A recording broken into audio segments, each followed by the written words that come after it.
RCAT stock analysis. This is for the next week and onward. Is it a buy or not? Watch this 1-minute video till the end, find out. I'm looking at RCAT Holdings. It's sitting at $5.65. It's 15% up. If I zoom out, you will see that, to be very frank and honest, I haven't made a video in this thing in very long time. And like most of the market, this is also pulling down. You can see, like, last time I made a prediction here, I was bullish and I was waiting for a proper shift, which I never got. Sadly, I really never bought there.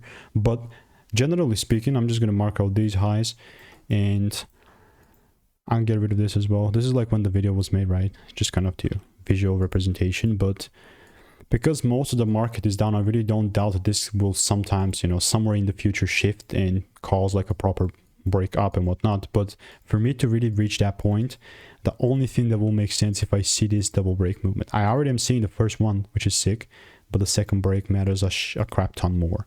So I will continue to keep you updated. I'm not going to be in a rush because there is all these other ticker symbols that I'm also keeping an eye. So if you want to make more money trading in a simple and lean way, click the first link in the description. It's a free newsletter.